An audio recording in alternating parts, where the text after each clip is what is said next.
Jadi mudah-mudahan Allah jaga hati kita, baik ketika kita diuji, bahkan ketika kita diberi nikmat, supaya dalam dua keadaan ini kita tetap menjadi mukmin yang ajaban, yang ideal, yang baik, yang insya Allah Allah suka sama kita. Kalau diuji sabara fakana khairallah, kalau diberi nikmat syakara fakana khairallah. Kalau dia diuji dia bersabar dan itu kebaikan untuk dia. Ternyata diuji ujung-ujungnya baik. Lewat apa ujian menjadi kebaikan? Lewat sabar. Bukankah Allah bilang wabasyiris sabirin?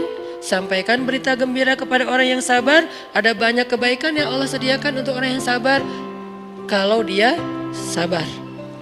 Dan kalau diberi nikmat syakara.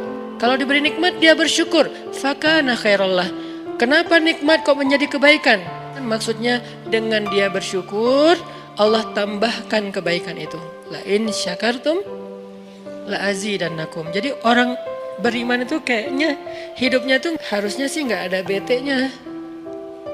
Hidupnya tuh nggak ada istilah, aduh hari ini gue kayak rugi banget nih. Nggak ada orang yang beriman rugi. Kan hidup kita tuh di antara dua itu kan. Cuman varian ujian itu aja macam-macam. Varian ujian itu misalnya kalau di surat Al-Baqarah Allah menyebutkan 3 varian ujian kan. Ba'sa, dharra, zulzilu. Ujian fisik, ujian harta. Harta ini termasuk karir, kerjaan, usaha, bisnis. Dan ujian zulzilu, ujian perasaan, termasuk diputusin. Atau orang yang dekat sama kita jadian sama yang lain. Atau mungkin di unfollow oleh ya gitu deh. Saya kalau udah ngebahas bab ini agak gimana gitu. Jadi 3 varian ini masuk kategori apa? Masuk kategori ujian. Tetap aja 2. Kalau nggak ujian nikmat. Antara 2 itu nih. In asabathu sarra syakara wa in asabathu dharra sabara. Udah gitu aja. Dan nanti bahkan sampai ayatnya gini. Alladzina yunfiquna fis sarra'i wad dharra. Orang yang tetap beramal soleh lewat hartanya dalam keadaan dia berkelebihan atau dalam keadaan dia kekurangan. Itu mukmin, keren banget gitu. Dia tuh nggak pernah kehilangan kesempatan berbuat baik. Baik beramal soleh ketika dia dalam keadaan dikasih nikmat maupun beramal soleh ketika dia dikasih ujian, tetap aja beramal soleh.